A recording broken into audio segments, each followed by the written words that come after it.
You are here, moving in our midst. I worship you. Amém, irmãos? A paz do Senhor para os irmãos. Saudade de vocês. Nós estamos nos encontrando menos, né? Eu tenho participado mais do culto de domingo. Então, a gente... normalmente, quem está vindo no domingo, está vindo só no domingo, né? Então, a gente não tem se encontrado, mas glória a Deus que Deus preparou esse momento para a gente hoje, né? Abra sua Bíblia no livro de Gálatas. Daqui a pouquinho nós vamos ler. Gálatas, deixa aberto aí no capítulo 2. O que eu quero, né, que Deus trabalhou no meu coração, eu falei com meu esposo hoje que se Deus falar no coração de vocês 10% do que Ele falou comigo nessa palavra, eu já vou ficar assim muito feliz, porque Deus ministrou poderosamente na minha vida, né? E eu chorava, eu ria, eu tenho tido momentos muito especiais com o Senhor durante as manhãs, e eu tenho estudado nesse tempo as cartas de Paulo. E é um hábito que eu tenho criado, né? E se você não fez isso ainda, eu te aconselho a fazer, porque é maravilhoso. Então, como eu estou lendo as cartas, e a carta é algo que foi endereçado especificamente a alguém, né? E eu tenho lido em voz alta a palavra, e leio 2, 3, 4 capítulos. E, gente, como isso tem sido poderoso na minha vida, né? Enquanto eu vou lendo ali, Deus vai trabalhando aquilo no meu coração.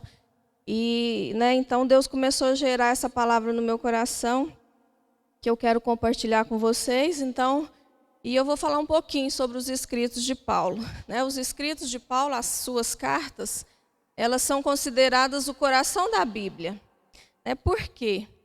Porque o que Deus revelou para Paulo, Ele não revelou a mais ninguém.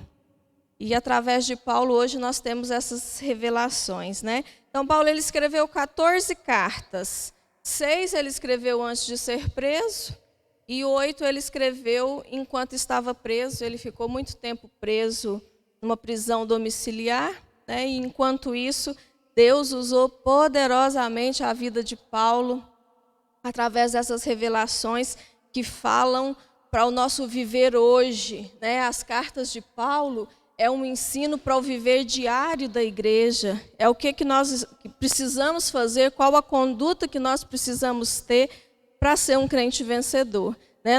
O slogan da nossa igreja é edificar uma igreja de vencedores. Então, como que eu me torno um vencedor? Então, o apóstolo Paulo, através das suas cartas, ele vai nos ensinar isso, né? E entre essas 14 cartas que ele escreveu, tem 5 que são, assim, digamos que o coração do coração da Bíblia, né? Que é Gálatas, Colossenses, Efésios, Filipenses e Filemão.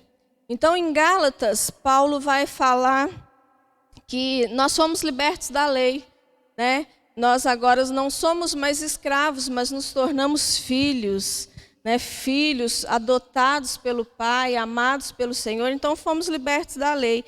Isso que está relatado em Gálatas. Colossenses nos revela o mistério de Deus. O que é o mistério de Deus? O mistério de Deus é Cristo.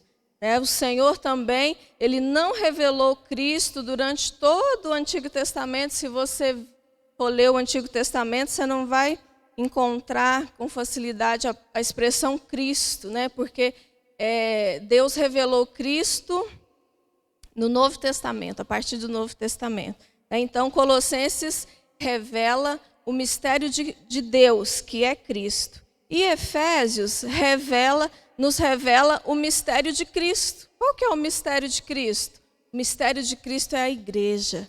A igreja é o xodó de Cristo, é o bem mais precioso de Cristo. Ou seja, Cristo veio, né, e cumpriu todo o propósito de Deus, o plano de Deus, para nos revelar para se revelar a nós, né, e nos tornar a igreja, que somos o corpo dele. A igreja é o corpo de Cristo. Deus o colocou como cabeça e nós somos o corpo de Cristo. Então, o livro de Efésios é o viver prático da igreja, como nós devemos ser como igreja.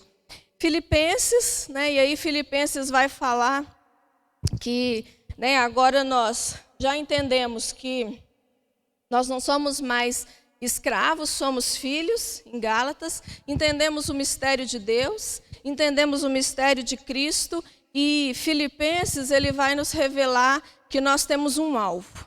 Qual que é o nosso alvo?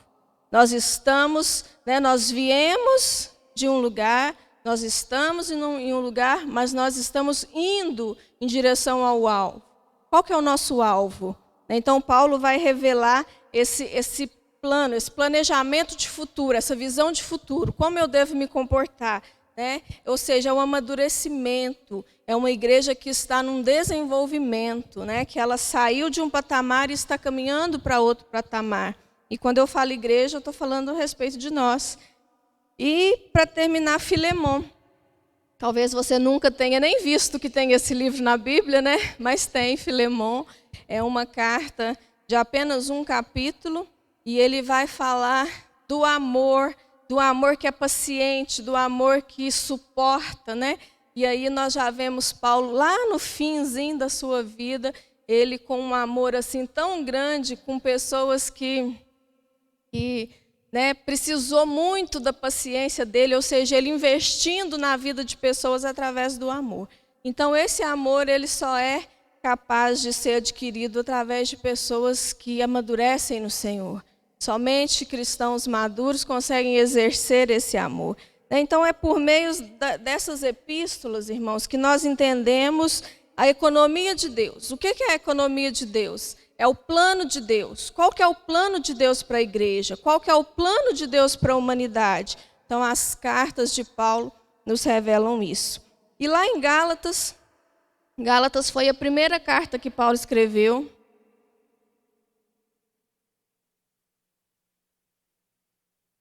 Foi por volta do ano 57, mais ou menos, depois de Cristo, né? E o que Paulo fala no livro de Gálatas, né? Como eu disse, ele mostra que, né, é o período ali da transição, da saída da lei, ou seja, saímos da era da lei para entrar na era da graça, no tempo da graça. E assim, né, Paulo fez. Qual que era o trabalho de Paulo? Paulo ele era um missionário, né, e ele ia de cidade em cidade, e ali ele levantava uma igreja, ele ensinava a palavra de Deus, e ali formava aquela igreja.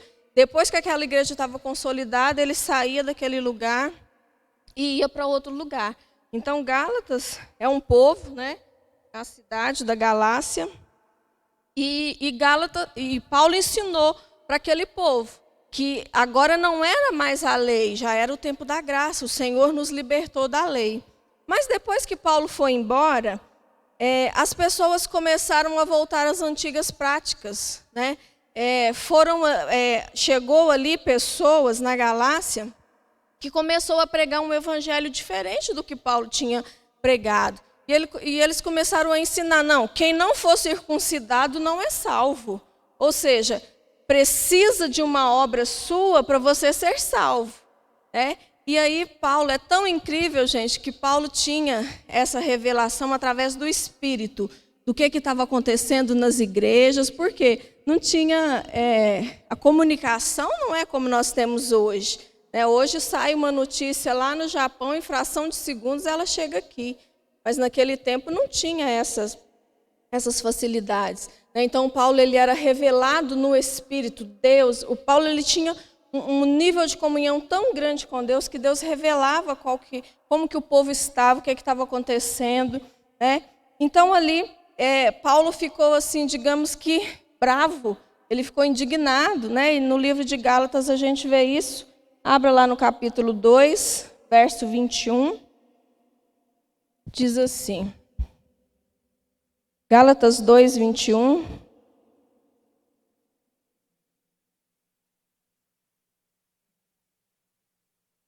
não considero a graça de Deus algo sem sentido. Pois se a obediência à lei nos tornasse justos diante de Deus, não haveria necessidade alguma de Cristo morrer.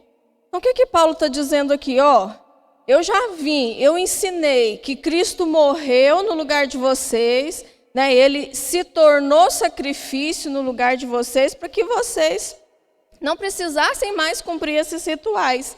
E aí eles começaram a falar que tinha que circuncidar de novo. Né? E aí Paulo fala assim, se vocês fossem se tornar justos por causa da obediência, então por que Cristo morreu? Então foi desnecessária a morte dele, porque se eu preciso continuar praticando a lei, fazendo, ou seja, ser justo por obediência, então Jesus morreu em vão, Cristo morreu em vão. Né? E aí Paulo começa a discorrer um ensino, e esse ensino, gente, ele é muito precioso para nós como igreja hoje. E infelizmente ainda existem muitos, né? E eu posso dizer assim que 90% dos cristãos ainda vivem, né, nesse engano. Porque aqui Paulo começa a deixar muito claro qual que é a diferença entre salvação e reino. Uma coisa é você ser salvo, outra coisa é você herdar o reino. A salvação é pela graça. Quem crê com o coração e confessar com os lábios, recebeu salvação no seu espírito, né? Mas o reino é através das obras. E lá em Efésios, agora abre lá em Efésios 2, do 8 ao 10, comprovando, né? E aí, aqui é o que talvez muitos pastores têm medo de aplicar esse ensino, porque se a salvação é de graça, se eu não preciso fazer nada, então eu posso viver de qualquer jeito, eu posso viver de qualquer maneira, porque eu não vou mais perder minha salvação. Né? Então, esse aqui é o maior engano, né, que a gente vê e às vezes, né, a gente pensa assim, a gente vê muitas igrejas que ainda pregam que, né, que você vai perder sua salvação, se você pecar, você vai perder sua salvação. Se você errar, você vai perder sua salvação. Né? E aqui nós precisamos ter muito cuidado com isso. Porque não quer dizer que nós podemos ter uma vida leviana, não. Porque os nossos atos, eles têm consequências. Mas a salvação, ela é uma obra consumada do Senhor. Ou seja, ela já foi, é um preço que já foi pago.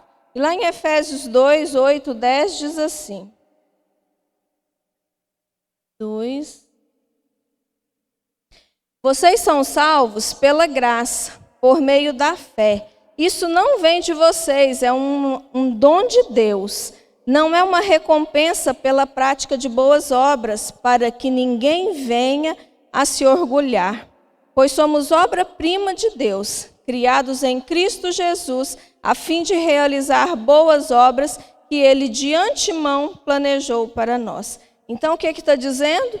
Que a salvação é um dom, é uma dádiva, é um dom de Deus. Agora vai lá para Romanos 11, 29. Romanos 11, 29. Vai dizer assim.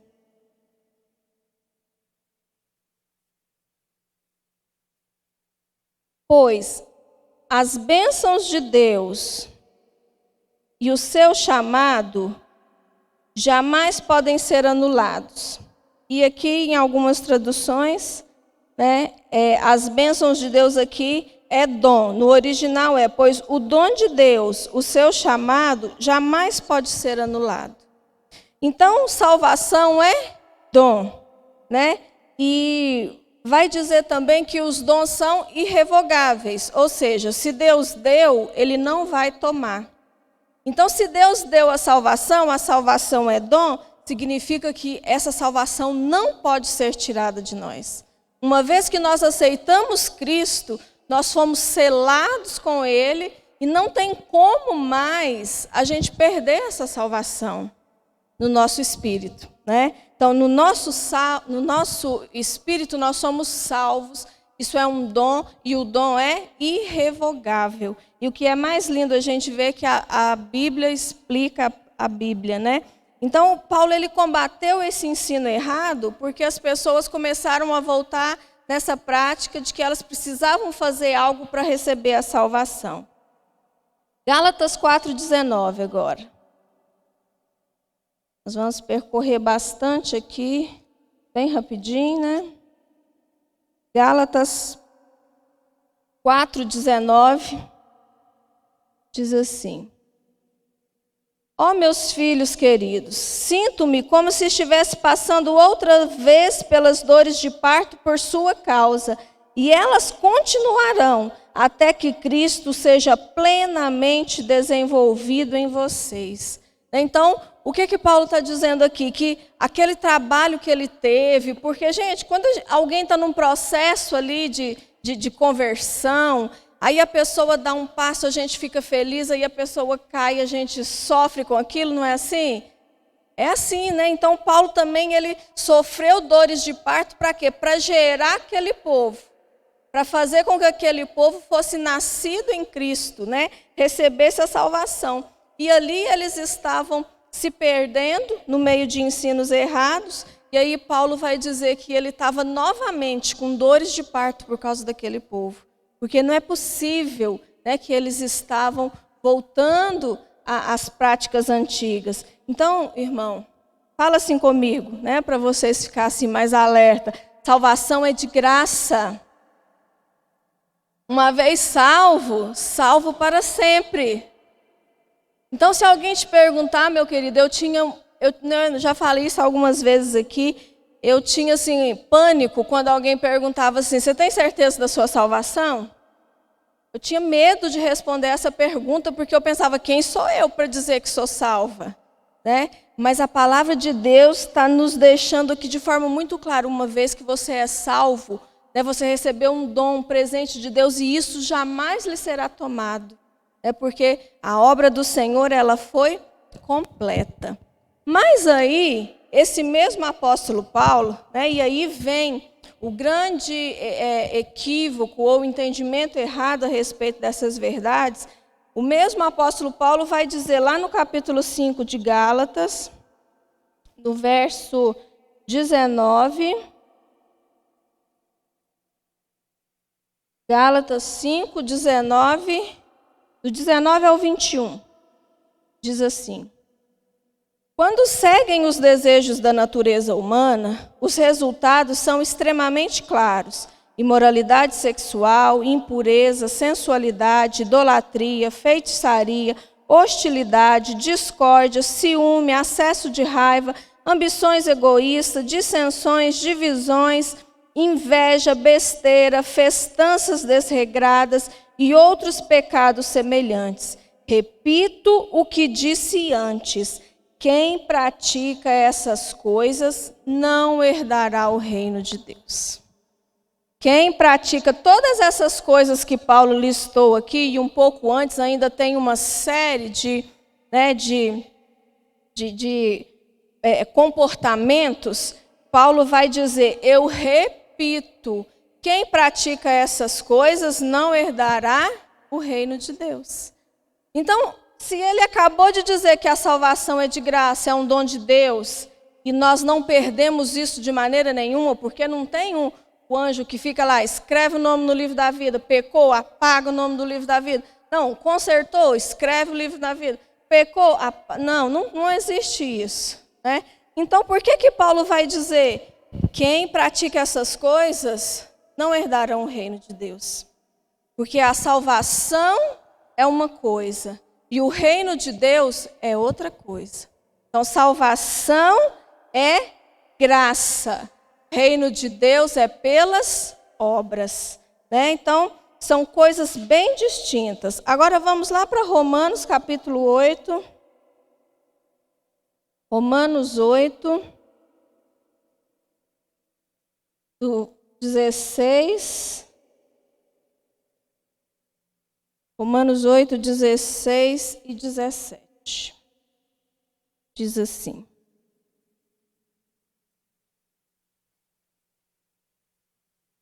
Pois o seu Espírito confirma em nosso espírito que que somos filhos de Deus. Se somos filhos, então somos seus herdeiros e, portanto, co-herdeiros com Cristo. Se de fato participamos de seu sofrimento, participaremos também da sua glória. Então aqui o apóstolo Paulo está dizendo que nós agora somos filhos. O próprio Deus nos adotou como filhos. Nós podemos chamar Deus de Abba Pai, que é paizinho. Aqui vai falar de um relacionamento de intimidade, né?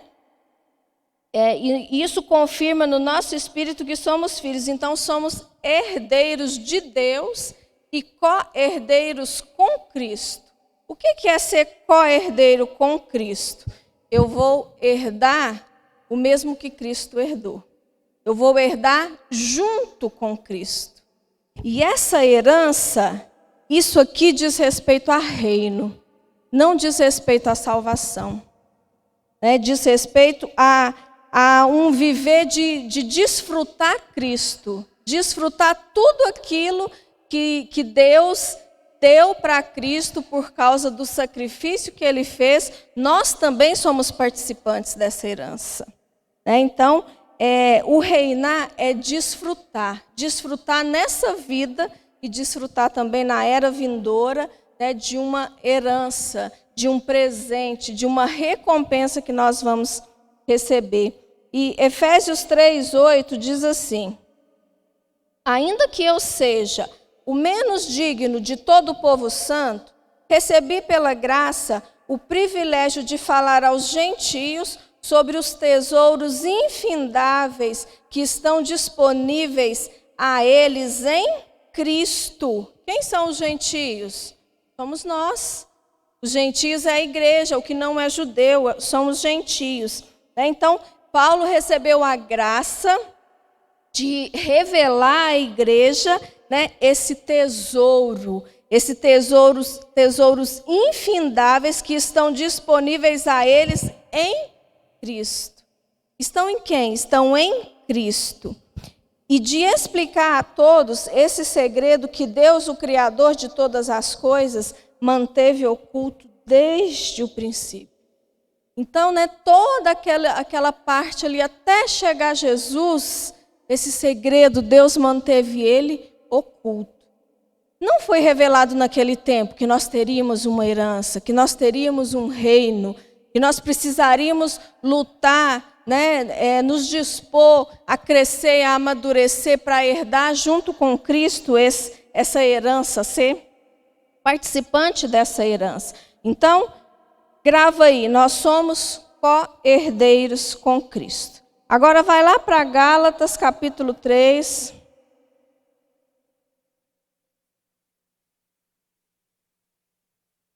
Gálatas 3, 29. E vamos emendar no capítulo 4, versículo 1 e 2. Gálatas 3, 29. Fala assim: e agora que pertencem a Cristo, são verdadeiros filhos de Abraão, herdeiros dele, segundo a promessa de Deus. Portanto, pensem da seguinte forma: enquanto não atingir a idade adequada, o herdeiro não está numa posição muito melhor do que de um escravo, apesar de ser dono de todos os bens. Deve obedecer os seus tutores e administradores até a idade determinada por seu pai. Então aqui o apóstolo Paulo vai falar a respeito dessa herança, mas essa herança, para o filho poder usufruir dela, ele tem que ter maturidade. E aí eu vou te perguntar, você tem um carro, você tem lá um carrão importado, e você tem uma criança de 3 anos de idade. Você vai colocar esse carro na mão dessa criança? Mas a criança é dona do carro? Ela não, se você morrer, você tem um filho. Se você morrer, sua herança é um carro. Para quem que esse carro vai ficar? Para o filho. Né? E aí, mas aí o filho só tem 3 anos, ele vai poder desfrutar desse carro? Dessa herança? Não vai, porque ele é imaturo.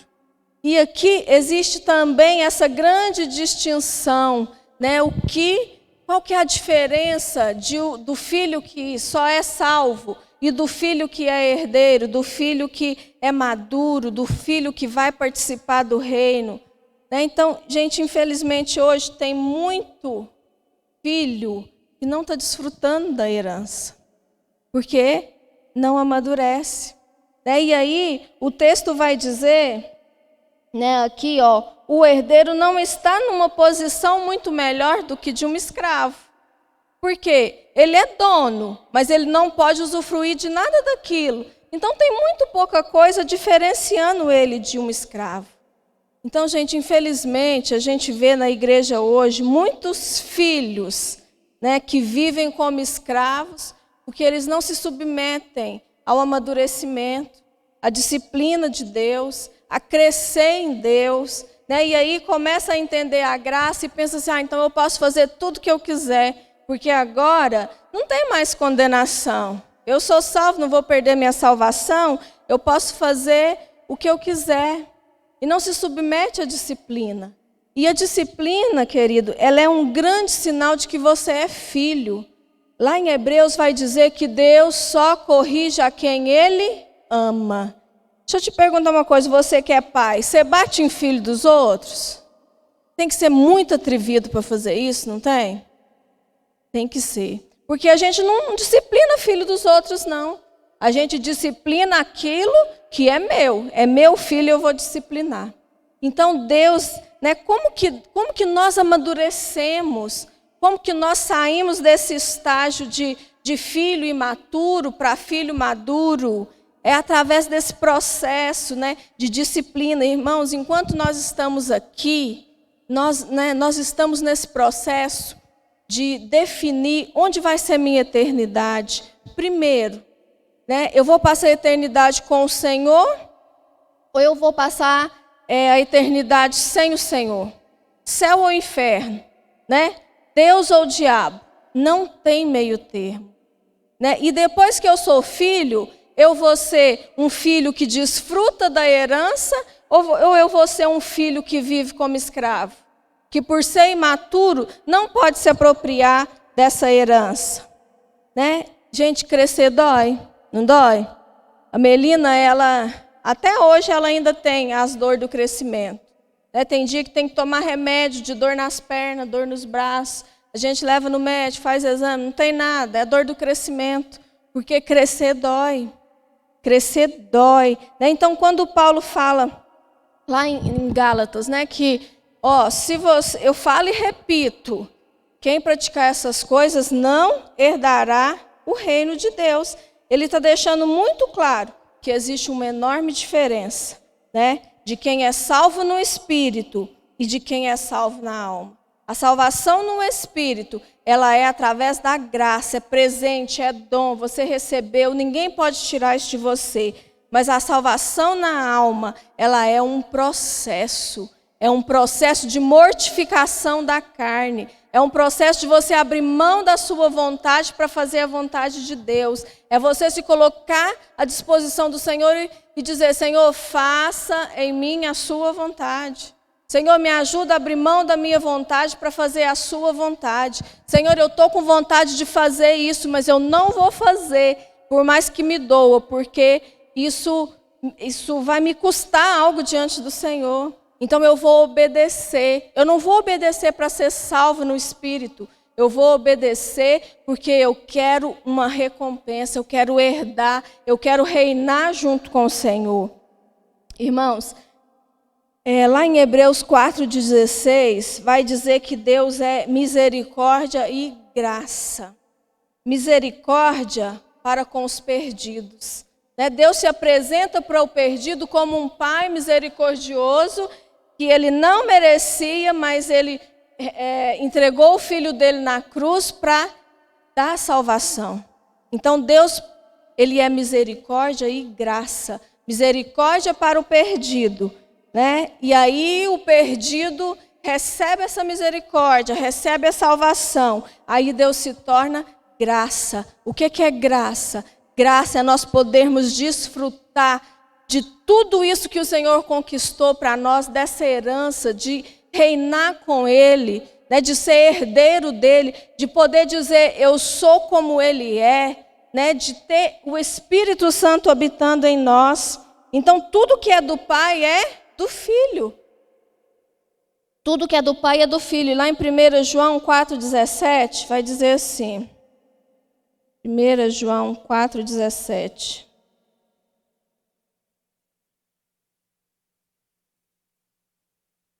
À medida que permanecemos em Deus, nosso amor se torna mais perfeito.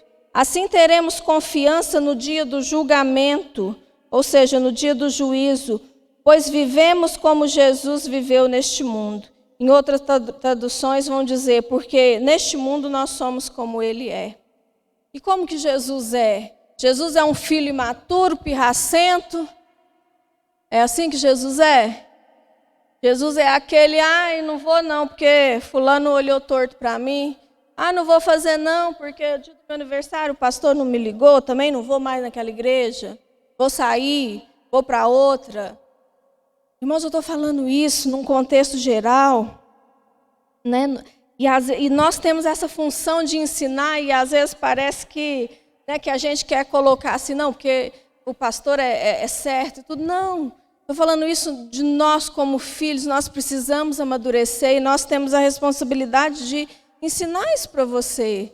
Né? Dentro da sua casa eu tenho certeza que você faz de tudo para ensinar o seu filho da melhor maneira, para que ele se torne um adulto, né, uma pessoa de caráter, uma pessoa de bem, né, uma pessoa honrada. E nós também, como pastores, nós precisamos ministrar isso na sua vida. Né? E Deus usa a nossa vida para ensinar. Né? Aqui, lá em Gálatas, vai dizer, né, que o herdeiro, enquanto ele não pode desfrutar, enquanto ele não é maior, né, ele tem que ficar sob os cuidados de tutores. Então, quem são os tutores hoje? São os pastores, são os líderes, aqueles que Deus coloca sobre a sua vida para te discipular, para te disciplinar quando for necessário. Né? Esse é o processo que Deus escolheu. Deus escolheu dessa forma, Ele vai usar a vida do irmão. Deus te colocou na igreja, porque é na igreja que você vai ser tratado. Irmãos, esses dias nós passamos uns dias assim muito confortáveis, não é? Fala sério.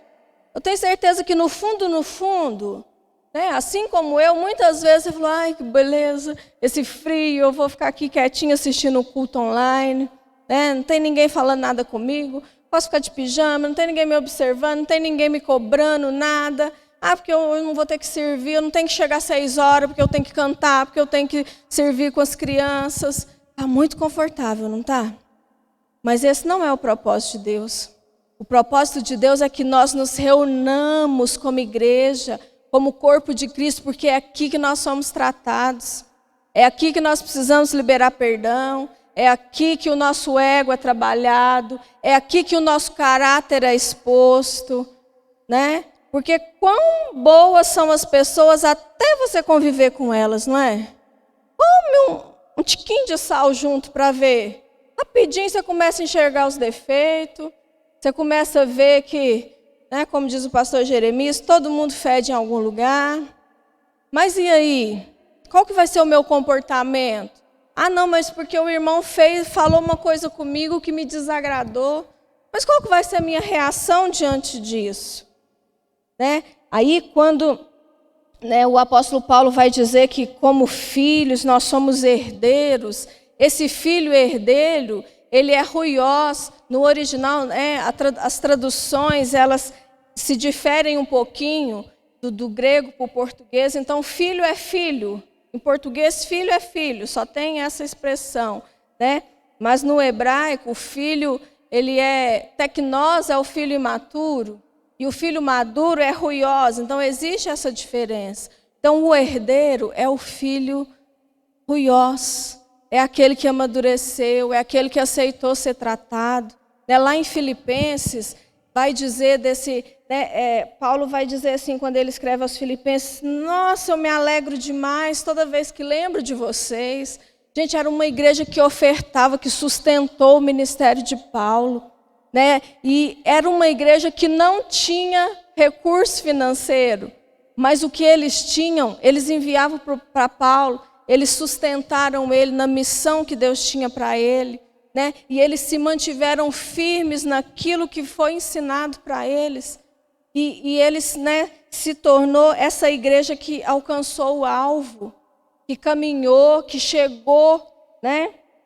E o apóstolo Paulo, e a gente vê também esse processo na vida dele, enquanto ele ensinava, né, aos Tessalonicenses, lá ele vai dizer assim, ó, o que eu estou ensinando para vocês, talvez nem eu mesma vou receber, que é o reinar com Cristo. Mas depois, no final da sua vida, quando Paulo, né, ali ele percebeu que realmente ele ia morrer por causa de Cristo, porque ele se tornou prisioneiro por causa de Cristo, a vida dele mudou completamente, e aí ele vai dizer, corri a carreira, ou seja, cumpri o meu propósito, agora é só desfrutar, né? O que aconteceu? Paulo entendeu que esse processo de amadurecimento na vida dele aconteceu, e é isso que nós como igreja precisamos entender.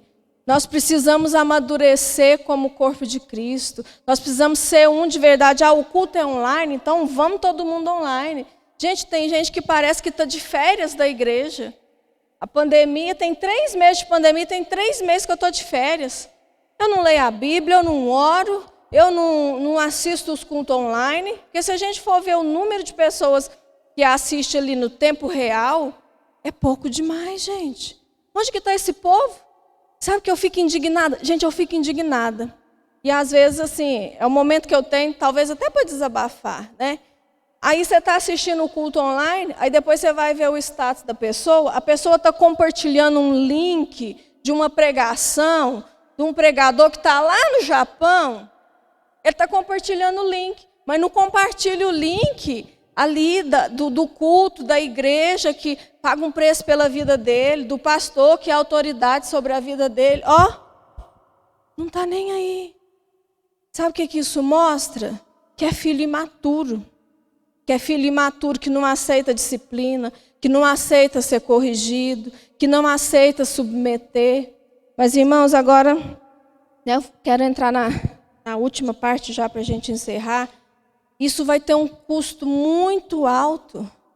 Você não amadurecer nesse tempo em que nós estamos vivendo aqui, digamos que a gente viva muito tempo, 100 anos. É muito tempo, não é? Mas lá na eternidade, nós teremos, para aqueles que não amadurecerem, eles terão um período de 1000 anos. 1000 anos para amadurecer. 1000 anos para ser disciplinado. Porque uma vez que foi salvo, não perde a salvação. Ele não vai experimentar a morte eterna, porque ele foi salvo no Espírito. Mas ele vai passar por um processo penoso de disciplina. E se eu fosse você, irmão, e eu luto e clamo a Deus todos os dias que me ajude a amadurecer, me ajude a entender o propósito dele para a minha vida e cumprir e andar em obediência nele. Em abrir mão das minhas vontades egoístas, dos meus desejos idiotas, carnais, besta, e na hora te dá um prazerzinho e depois te traz um arrependimento, um remorso terrível, né? Então, misericórdia e graça significa que Deus coloca 2 coisas na nossa frente. 2 coisas. É o que Deus tem para dar para nós, né? Misericórdia é um presente. Graça é uma recompensa. Presente para quem? Para os não salvos. Quem não é salvo vai receber um presente que é a salvação. Agora, aquele que se tornou salvo, ele tem a oportunidade de receber uma recompensa. Recompensa é para filho maduro, para filho que se submeteu a ser tratado pelo Senhor. Sabe como que o Senhor nos trata, irmãos? A vida da igreja é o tratamento para a gente, porque aqui nós somos expostos. E às vezes Deus pega o nosso pecado, porque Deus está falando, Deus está falando, Deus está falando, e a gente, não está dando ouvido, porque Deus fala o tempo todo. Deus usa todas as coisas, todas as circunstâncias para falar com a gente. A gente é que às vezes não está com o coração aberto para ouvir o Senhor, né? E aí, Deus está falando, mas Ele nos ama tanto, é igual o pai, é exatamente como o pai, né? O pai não fica assim, menino, não faz isso não que eu vou te bater. Não faz isso não que eu vou te bater. Primeiro a gente está avisando. O menino não parou de fazer, o que é que você pega? Muitos nem fazem isso, mas deve fazer. Se você prometeu, você faça, né? E aí Deus pega o nosso pecado e a Bíblia fala que Deus trará luz a tudo que está oculto. Sabe por quê, irmão? Deus é luz. E para você ter comunhão com Ele, você também tem que ser luz. Então não pode haver em você nenhuma treva, porque a Bíblia fala que Deus é luz, nele não há variação, Ele é luz e ponto final, Ele é fogo consumidor. Então para você ter comunhão com Ele, não se queimar, você também tem que ser fogo. Você tem que ter a mesma natureza de Deus para você poder estar junto com Ele. Porque o fogo do inferno, irmão, não é o fogo do inferno, é o fogo de Deus. Porque o inferno são aqueles que estão separados de Deus. Então, se Deus é fogo consumidor, a presença de Deus vai queimar aquilo que não é fogo junto com Ele. Então, o que nós precisamos ser? Ser exatamente como Ele é. Aceitar o propósito que Ele tem para a nossa vida. Ter uma vida de disciplina. Ter uma vida de viver diário da igreja. Não tem como ser vencedor se você não participar da vida da igreja. Porque é aqui que Cristo vai nos tratar. E aí, quando alguém recebe Cristo, ele recebe a salvação. Mas quando alguém segue a Cristo, ele recebe a recompensa. O presente é por meio da fé, mas a recompensa é através da fidelidade das obras. Mas o que vai acontecer com esses filhos imaturos? Já estou terminando. O que vai acontecer com esses filhos imaturos? Agora vai lá para Apocalipse. Capítulo 2, verso 11. 2:11 diz assim: quem tem ouvidos para ouvir, ouça o que o Espírito diz às igrejas. Quem não for vitorioso, vou ler de novo. Quem tem ouvidos para ouvir, ouça o que o Espírito diz às igrejas. Quem for vitorioso, não sofrerá o dano da segunda morte. Então, ser um crente vencedor é o crente que venceu essa era, venceu a carne, venceu a alma, se tornou vencedor. Esse não vai sofrer o dano da segunda morte. Agora vai lá para o capítulo 20, versículo 6.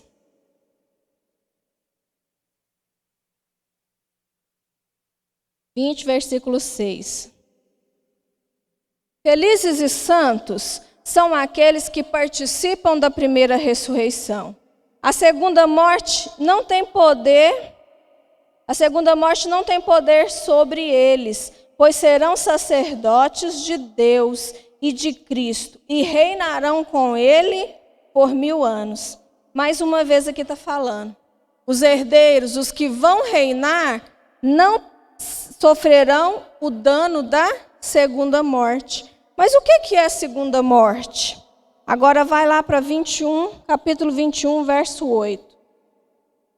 Mas os covardes, os incrédulos, os corruptos, os assassinos, os sexualmente impuros, os que praticam feitiçaria, os adoradores de ídolos, todos os mentirosos estão destinados ao lago que arde com enxofre. Esta é a segunda morte. Capítulo 20, verso 14. Então, a morte e o mundo dos mortos foram lançados no lago de fogo. Este lago de fogo é a segunda morte.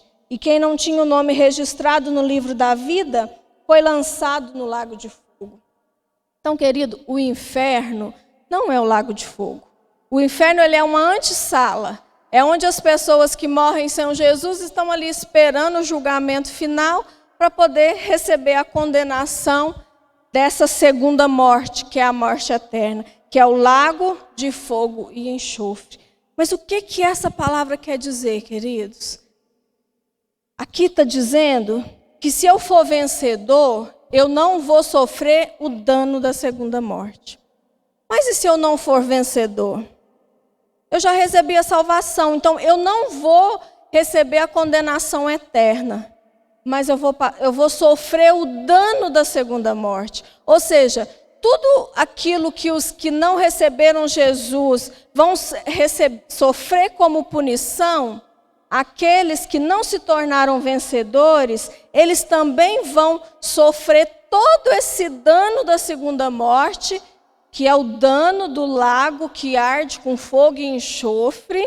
E aí vocês conseguem imaginar, tenta imaginar aí um pouquinho, que eu acho que a gente não consegue, né, ter a dimensão do que realmente será isso. Mas essas pessoas sofrerão o dano da segunda morte. Sofrer o dano da segunda morte, querido, é a disciplina que o filho desobediente não aceitou aqui na terra. Então, enquanto nós temos vida, enquanto nós estamos aqui, nós temos tempo para definir a nossa eternidade. Né? Nós temos tempo de nos tornar filhos vencedores, filhos maduros, gente madura que sabe resolver as coisas, que sabe olhar no olho e falar, eu não gostei não, né? Mas nós vamos consertar isso aqui, vamos seguir, vamos continuar. Eu fiz isso aqui, Senhor, eu pequei, eu errei, mas né, eu quero voltar. Senhor, me ajuda. E aí o apóstolo Paulo vai dizer, queridos, que esse viver no Espírito não é na nossa força, é na força do Senhor. Né? Então, se você quer viver como filho, né? Lá em Gálatas está escrito que tem muito filho que vive igualzinho escravo, porque não desenvolveu a sua fé. Filipenses vai dizer isso, que nós precisamos prosseguir, né? Caminhar e lutar pela nossa salvação. Aí essa salvação da nossa alma, é esse processo de transição que nós passamos. Né? O herdeiro imaturo, ele não está numa posição muito melhor do que o de um escravo. Tem muito filho vivendo como escravo, porque não aceita a disciplina. E disciplina, querido, é amor de Deus, é cuidado de Deus. Todo pai, ele só corrige porque ele quer que o filho faça certo.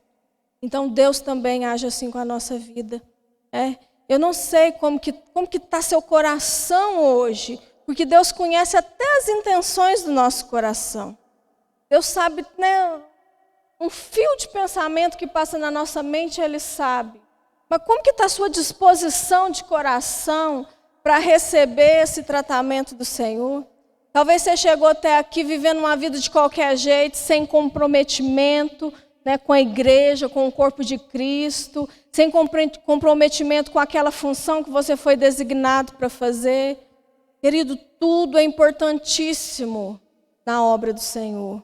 Né? Uma limpeza que a gente faz no prédio, um cuidado que a gente tem com o equipamento que é da igreja. Quando o pastor manda uma mensagem, você está pronto lá, você não pode responder na hora, mas está tudo bem, vou responder depois, ou seja, vou estar atento. Né? Tem gente, os cultos voltaram, tem gente, está viajando até hoje, viajando na maionese de verdade, né? No mundo da lua, no mundo de Bob. E aí, querido, vai chegar a hora que eles vão ficar assim muito surpresos. E aí nós voltamos lá para aquela palavra: Senhor, mas no seu nome eu expulsei demônio. Senhor, mas no seu nome eu cantei na igreja. Senhor, no seu nome eu pus a mão na cabeça dos outros para orar e eles caiu para trás, Senhor. E aí Jesus vai dizer: apartai-vos de mim, porque eu não vos conheço. Essa palavra é para crente, gente, não é para incrédulo, não. Apartai-vos de mim, porque eu não vos conheço. Por quê? Porque o segredo não é você conhecer Jesus, não. É Jesus te conhecer. Jesus te conhece. O apóstolo Paulo vai dizer assim: eu vou orar por vocês, até Cristo ser formado em vós. Até Cristo, ou Deus, olhar igual o Jó, né? Olhar lá só, tá vendo meu servo Jó? Aí Jesus vai dizer só, você está vendo meu servo ali, o Nilton, está vendo? Conheço ele demais, meu amigo. Gente, a diferença não é você conhecer a Deus, é Deus te conhecer. É Deus saber que Ele tem em você alguém que Ele pode confiar as riquezas dEle, que Ele vai entregar nas suas mãos e você, como um bom mordomo, vai cuidar bem daquilo que Ele confiou nas suas mãos. O que Deus confiou nas suas mãos? Qual que é a função que Deus colocou nas suas mãos? É nisso, gente, é obra mesmo, é obra de fazer com a mão, com o braço, de estou com sono, não, mas eu tenho que ir lá. Não, eu estou cansado, mas mesmo assim eu vou fazer. Lá no seu trabalho, se é falta de trabalho que você está cansado? Gente, pelo amor de Deus, é uma vergonha quando a gente ouve, não fui no culto não, porque eu estava cansado. Gente, fala a verdade, a gente tem que segurar, mas dá vontade de falar só, vira homem. Vira homem no sentido geral da palavra, cresce. Cumpre, honra as calças que você veste. Cumpre o papel que Deus colocou na sua mão. Gente, às vezes é coisa tão pequena. Mas se você não for fiel no pouco, Deus nunca vai nos colocar no mundo. E nós estamos num processo de transformação que vai durar até a volta de Jesus. Eu creio, irmãos, eu creio mesmo que nós somos a geração do arrebatamento. Né? Mas como que está seu coração? Ai, gente, eu estou doida para Jesus voltar. Meu Deus, eu falo, Senhor, podia ser hoje, podia ser agora. Ai, Senhor, não, como que eu quero experimentar isso? Tem gente que fala assim, não, Jesus, não volta não. Não volta não, deixa eu consertar primeiro a minha vida. Não, Jesus, não volta não, espera um pouquinho.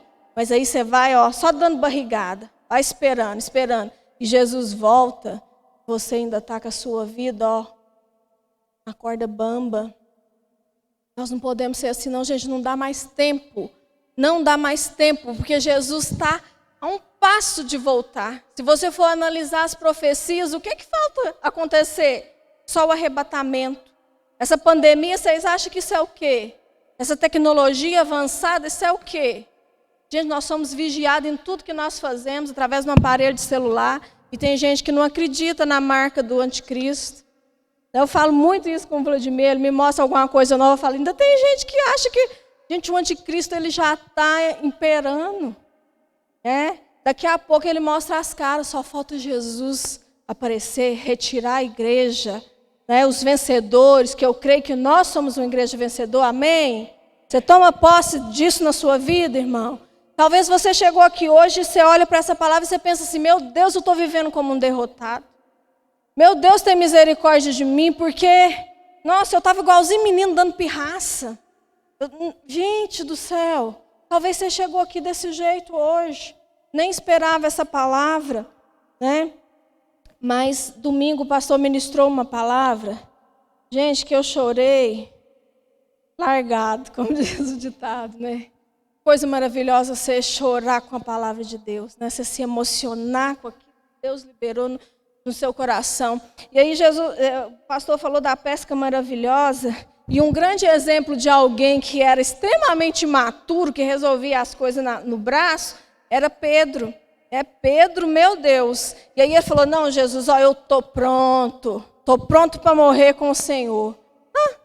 Bastou ele perceber que ele poderia sofrer um dano ali, levar uma surra por dizer que servia Jesus, seguia Jesus. O que ele fez? Negou Jesus.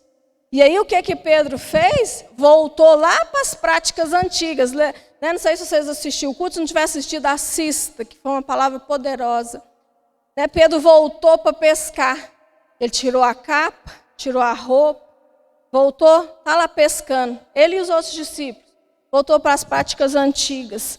Ou seja, acabou, para mim não tem mais jeito, desisto. Mas aí, né, o pastor falou, domingo, Jesus chegou na praia e Jesus falou assim,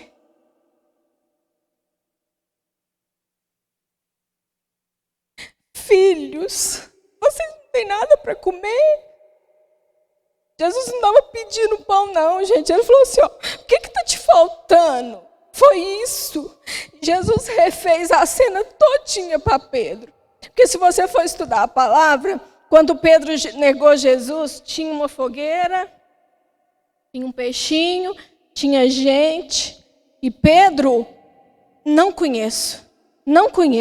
E depois a Bíblia diz que ele blasfemou. Sabe lá o que Pedro falou. Mas aí, sabe o que Jesus fez? Porque Jesus é filho maduro, ele não desiste. E é assim que nós precisamos ser com aqueles que são imaturos. Jesus refez a cena, ele chegou e perguntou: filhos, vocês não têm nada para comer? E aí Pedro entendeu imediatamente o que Jesus estava fazendo. Pedro correu, vestiu a capa, ou seja, Pedro pegou de volta aquilo que já era dele, tomou posse. E a partir daquilo Pedro se tornou, gente, uma pessoa extraordinária, que fez coisas extraordinárias em Cristo. Então, se você viveu talvez até agora como um derrotado, como aquele que diz que é Cristo, mas na hora H nega Cristo, Deus está te dando hoje a oportunidade de dizer: eu sou um filho maduro, eu quero consertar. Não, de mim mesmo, Senhor, eu não consigo, mas se o Senhor me ajudar, eu posso. Posso todas as coisas naquele que me fortalece. Querido, estude as cartas de Paulo. Se você quer ser um cristão vencedor, se coloque de pé no seu lugar, vamos orar. Eu não sei qual que é a sua condição de vida hoje, qual que é a parte do processo que você está nela. Mas eu quero te desafiar a abrir seu coração e permitir que Deus faça de você um vaso de honra na casa dele. Que lá no seu trabalho as pessoas vejam Cristo em você. Que na rua, onde você andar, as pessoas vejam Cristo em você. Amém, irmãos? Coloca a mão no seu coração. Clame ao Senhor aí, você está de máscara, irmão. Fala, pode falar. Clame ao Senhor. Quando você se vê diante da tentação, querida, a tentação ela é uma oportunidade de você demonstrar que você é um vencedor. É você vencer aquilo que vai te derrotar. Então a tentação ela é de Deus mesmo. É para ver se você cresceu, se você está apto. Deus vai te provar, vai te testar, vai te cirandar, vai. Vai porque Ele te ama e Ele quer você junto com Ele, reinando, exercendo função de governo, função de rei, junto com Cristo. É nessa posição que o Senhor te quer. Amém? Coloca a mão no seu coração.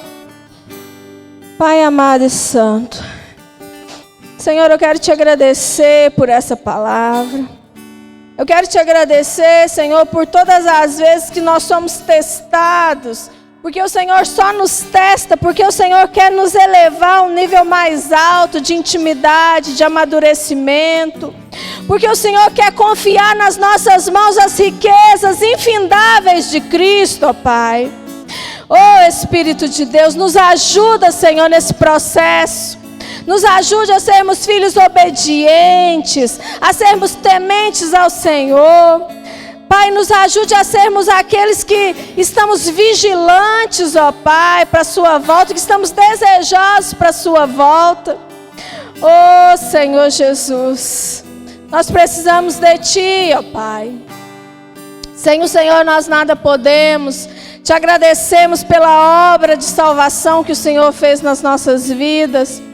E clamamos a Ti, Senhor, que essa obra continue na nossa alma e que nós possamos entender, ter sensibilidade para entender o trabalhar do Senhor, para entender, Senhor, que o problema não é na vida do meu irmão, sou eu que tenho que mudar, eu é que preciso ser transformada, eu é que preciso esvaziar, tirar de mim as vontades carnais, os desejos pecaminosos. Oh Senhor, nos liberta de nós mesmos, ó Pai. Nos ajude a crescer e amadurecer no Senhor e desfrutar dessa herança tão grandiosa que o Senhor tem para nós. Nos ajuda como igreja, Senhor, a cumprir o propósito que o Senhor tem para nós aqui nessa cidade. Nos ajuda como filhos, ó Pai. Oh Senhor, nós precisamos de Ti, Pai. Em nome de Jesus, Eu clamo a Ti pelos Teus filhos que estão aqui nessa noite, Pai. Por aqueles que não chegaram, que não vieram, não puderam vir. Senhor, eu peço que o Senhor alcance cada um deles. Eu te peço que alcance aqueles, Senhor, que estão na beira do caminho, parados, desanimados. Deus, que eles tenham revelação no Senhor, das verdades profundas que há no Senhor. E nos ajuda a vivermos essas verdades no nosso dia a dia, Pai. Nos ajude a demonstrarmos através das nossas obras, Senhor, que nós somos fiéis a Ti. Assim como Davi disse, Pai, o que darei ao Senhor pelos benefícios que Ele me tem feito? Que essa seja a nossa atitude, que nós possamos ter uma atitude de entrega, de entender que nós precisamos viver essa entrega dia a dia, Pai. Que vai nos custar, esse reino vai nos custar, não é alguma coisa, é tudo, mas que nós em breve desfrutaremos da presença gloriosa do Senhor, de estar junto com o Senhor, reinando com o Senhor. Obrigado, Pai, em nome de Jesus.